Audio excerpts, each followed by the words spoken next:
A Study in Scarlet is a famous story featuring the renowned detective Sherlock Holmes, created by Sir Arthur Conan Doyle.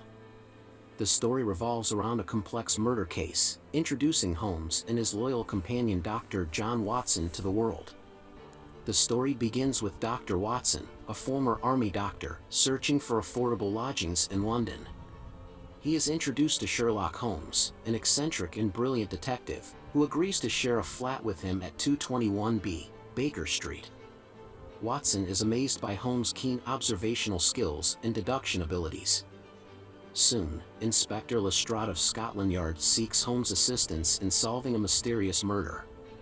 A man named Enoch Drebber is found dead in an abandoned house, and the word rake is scrawled in blood on the wall, indicating a motive for the crime. Holmes and Watson visit the crime scene, where Holmes meticulously examines the evidence and deduces important details about the killer and the crime itself. He determines that Drebber was poisoned with a pill, and the word rake was meant to mislead the investigators. Holmes also finds a wedding ring belonging to the killer, suggesting a motive related to a romantic affair.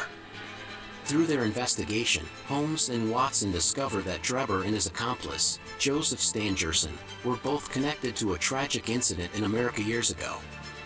They had been part of a group called the Mormons and were accused of committing a crime against their fellow members. However, due to a lack of evidence, they were never convicted. Holmes and Watson travel to the United States, specifically to Salt Lake City, where they continue their search for the killer. They meet a man named Jefferson Hope, who reveals that he seeks revenge against Drebber and Stangerson for the murder of his true love, Lucy Ferrier. Jefferson explains that Lucy's father and stepmother were members of the Mormon community, and they were killed to prevent them from exposing the crimes committed by the group. Jefferson Hope pursued Drebber and Stangerson to England to exact his revenge, but he succumbs to an illness before he can carry out his plan. Holmes is able to deduce the motive behind the murders and confronts Drebber and Stangerson, ultimately bringing them to justice.